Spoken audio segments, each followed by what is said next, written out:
All right, so let me just go through the rest of 8. Okay.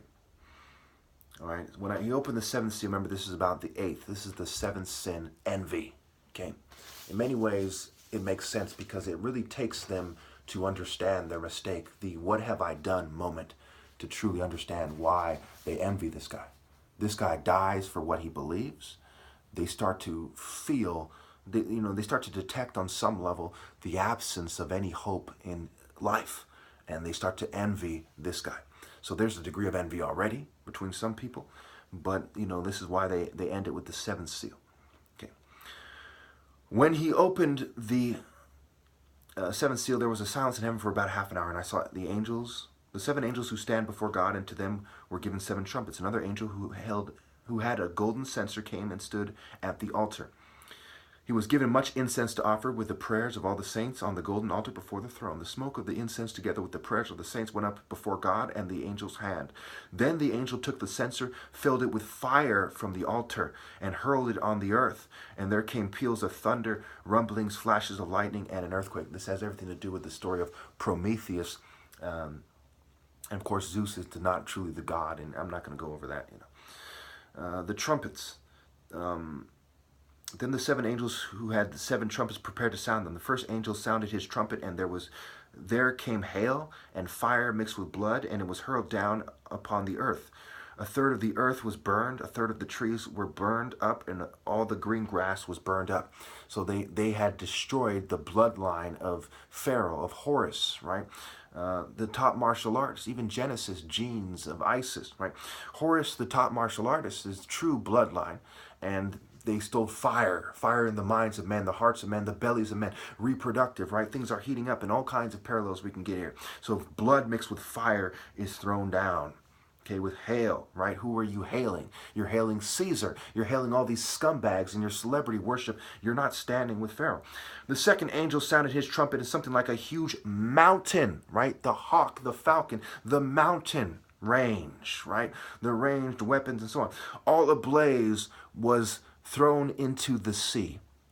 A third of the sea turned into blood, a third of the living creatures in the sea died, and a third of the ships were destroyed. Now there's all kinds of parallels in the sea, the multitudes of people that we can draw here, the sea and people. Okay, and the ships, right? Ship mating and colonialism and so on. Okay, and settlers and Set and so on. The third angel sounded his trumpet, and a great star blazing like a torch fell from the sky on a third of the rivers, on the springs of water. The name of the star is wormwood. Worm is also an archaic term for snake. Okay, the snake, the tree of knowledge. A third of the waters turned bitter, right? Envy, being bitter and envious. And many people died from the waters that had become bitter. The fourth angel sounded his trumpet, and a third of the sun was struck, a third of the moon, and a third of the stars, so that a third of them turned dark. A third of the day was without light, and also a third of the night. This goes back to the Father, the Son, and the Holy Spirit, Ra, Horus, and the resulting Spirit, okay, which can be seen as Shu, in who's obedient, when he's obedient to Horus. The fourth angel sounded his trumpet, and a third, as I watched, I heard an eagle, right, the symbol of America, that was flying, also the eagle of Rome, that was flying in midair, calling out in a loud voice, "Woe, woe, woe to the inhabitants of the earth, because of the trumpet blasts about to be sounded by the other 3 angels." Okay, so there's a lot of stuff I'm not going to go over here. You can kind of start to see the code, the ability. The kind of formula I've given you to decipher, and there's lion heads and locusts and all kinds of stuff. Anyway, my questions that I'm asking here are more important than this story in Revelation.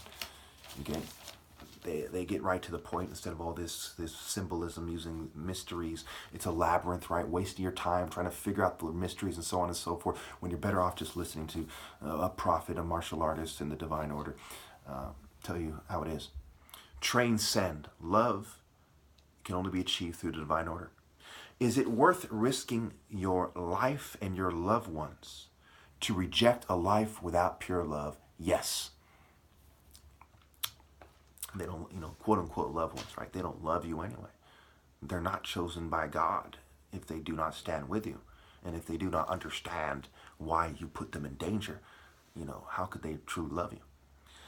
Number 2, is it logical to make a definitive life-ending decision that jeopardizes one's loved ones based on the continuity of the martial arts' moral natural direction, the most logical assumption, and senses through transcendence? Yes. If the Creator's message was declared, or can be, do we need the Bible or Jesus being crucified? No. In the Bible, his message is reasoning with a system to hone, without a system to hone the senses. This is why the Bible is by the bull. That's why this cover, this Bible, is black. It's correct to be black cover. It's not, I don't think I've ever seen a yellow Bible. It's color-coded, just like in Revelations it's color-coded. Okay, and you have to do your research to understand the colors. It's by the bull, the bisexual bull, and so on and so forth, right? Greeks and Romans, and who civilized the Romans, the Hellenistic culture, and the island of Lesbos, and King Minos, and so on and so forth, Mycenaeans and Minoans, and so on. Is it wrong to bring up the difference between profound conditional affection and the most logical idea of what love is through the divine order? No. But it is hurtful to some. Perhaps to everyone else but me. Actually, the other day I told my parents flat out, hey, God does not, my parents, my older brother, God does not care. Ra, the Creator, does not care about your family connections if they're not in the divine order. That is not love. Even animals care about their families. What does that mean? My truest belief is that there is a divine order from Ra, and it is lost after me. Thus, in terms of contributing to other human spiritual development, my life is a waste. Rise and accept your place. Okay? Versus, having wasted my life. My life in terms of reaching out to everyone and restore the divine order was a waste. It ends with me. Nobody is going to die next to me. That's what it seems right now, and I do believe that is going to be the case. So logic and logos. Greco-Roman mythology is why they are wrong, more than why I am right. So if you look into the mythology, even Egyptian mythology, okay, all these are long, drawn-out, complicated, confusing systems of understanding the obvious. Western culture is about illusion, and this particular way of cheating people out of everything, exploiting them. That's what the mythologies are all about. It's about sex, it's about rape in the different forms, drugs, confusing people, right? You don't need all these, and they're envious, petty bitches like Athena in the story of Arachne. We don't need all of these mythologies to explain that. In many ways, by the time you figure out what they're truly getting at, it's like a labyrinth that you've gone to the core, what they're trying to get at, and I have to come back out the way you came, and so on. It's a huge waste of time. Okay. I have noticed they express, so it's also the difference between focusing on the divine order or just why they are wrong. Okay. Should we go through nature and one at a time explore every animal, every life form, and decide why it is not the way to the Creator, and why we should be in the divine order instead of following snails and bacteria and flies? It's a waste of time, right? Just go straight to the divine order. Figure out what the divine order is and go to it. And of course, it ends with me.